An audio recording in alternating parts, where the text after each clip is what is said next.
In the foothills of Virginia, in the year 1743, a child was born who would one day write the words that shook an empire. Thomas grew on Shadwell Plantation, the eldest son of a surveyor father and a Virginia gentry mother, land and ambition running equally in his blood. By age 9, he was studying Latin and Greek. Books were his obsession. He would accumulate over 6,000 in his lifetime.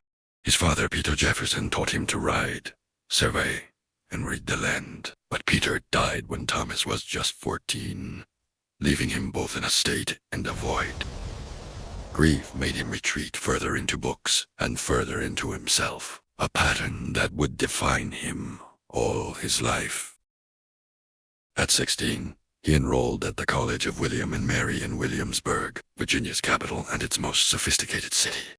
There he met Professor William Small, who introduced him to the Enlightenment, to Locke, Newton, and the radical idea that reason, not kings, should govern men. He went on to study law under the legendary George Wythe, one of the finest legal minds in colonial America. By 1767, he was admitted to the bar. His legal mind was sharp, but it was his pen that would prove the mightier weapon.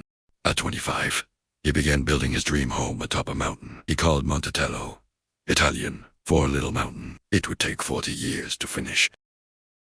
In 1769, he entered the Virginia House of Burgesses and found himself in the middle of a brewing storm between the colonies and the British Crown. Britain kept taxing the colonies without their consent. Tea, stamps, trade goods, each act more provocative than the last.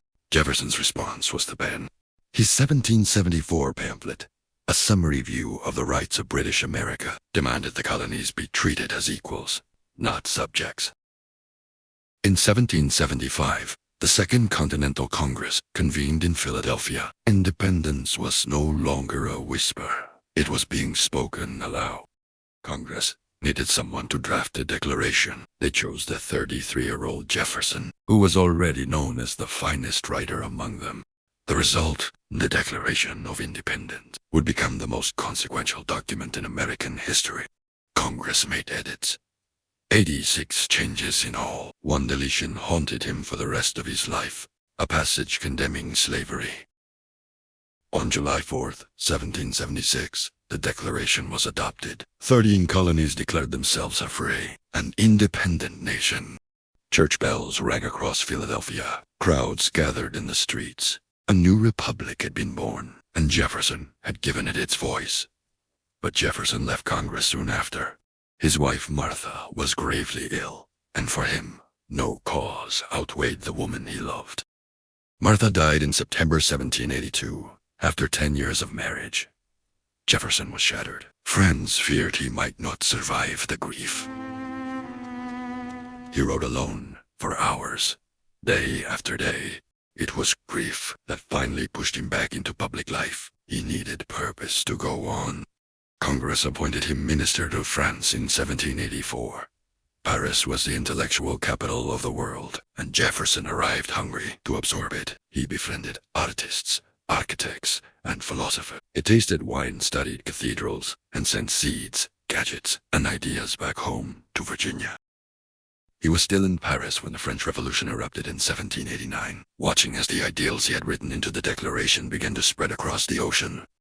Back home, President Washington named him the first Secretary of State, but from day one, he clashed bitterly with Treasury Secretary Alexander Hamilton. Hamilton wanted a powerful central bank and strong federal government. Jefferson wanted power kept with the states and the people. Neither would yield. The feud birthed America's first political parties, Hamilton's Federalists against Jefferson's Democratic Republicans. America's two-party divide begins here. In 1800, after one of the most bitter elections in American history, Jefferson became the third president of the United States. He was the first president inaugurated in the new capital of Washington, D.C. He walked to the ceremony, refusing the pomp of kings. His greatest act as president came in 1803, the Louisiana Purchase, for $15 million. He doubled the size of the United States overnight. He immediately sent Lewis and Clark to explore the new territory, launching one of the most remarkable expeditions in American history. He also launched the Barbary Wars, the first time America projected military force overseas, refusing to keep paying ransom to North African pirates. In 1807, he signed a bill abolishing the international slave trade to the United States, though slavery itself remained, and deeply entangled in his own life. In 1809, he retired from the presidency. Exhausted and relieved, he wrote back to Monticello, and never left Virginia again. Monticello was beautiful. It was also a plantation worked by over 600 enslaved people across Jefferson's lifetime. This is the contradiction history cannot look away from. Jefferson wrote that all men are created equal. He enslaved over 600 human beings. He knew it was wrong. He did it anyway.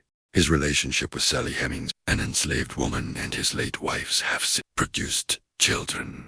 DNA evidence confirmed what history long debated. He wrote volumes about liberty, virtue, and the corrupting power of slavery. And yet he never resolved it. The contradiction lived inside him, unresolved, until the end. In retirement, he channeled his energy into one final project, founding the University of Virginia in 1819. He designed the university himself, modeled on classical Roman architecture. He called it the academical village, and considered it among his greatest achievements. He corresponded with thousands, including his old rival John Adams, with whom he reconciled in old age, exchanging hundreds of letters on philosophy, politics, and death. Jefferson and Adams had fought bitterly for decades. In their final years, their letters became one of history's great intellectual friendships. By the summer of 1826, Jefferson was 83 and failing. He had one last wish, to survive until the 4th of July, the 50th anniversary of the Declaration. Across America, July 4th, 1826, was a day of national celebration. 50 years of the Republic, cannon fire, speeches, and jubilation. At 12:50 in the afternoon, Thomas Jefferson died. Hours later, John Adams, 800 miles away in Massachusetts, also drew his last breath. Two founders, two rivals, two architects of the Republic, gone on the same day, 50 years to the hour from the nation's birth. He left instructions for his own tombstone, listing 3 achievements he wanted to be remembered for. The presidency was not among them. Author of the Declaration of Independence, the Virginia Statute for Religious Freedom, father of the University of Virginia. Those were his words for himself. He was brilliant and hypocritical, a lover of liberty who denied it, a man of towering ideas, who could not live up to all of them. History rarely hands us clean heroes, but those words, we hold these truths to be self-evident, that all men are created equal, outlived their author, and every generation since has fought to make them true. Who was Thomas Jefferson? The answer depends on which truth you are willing to hold.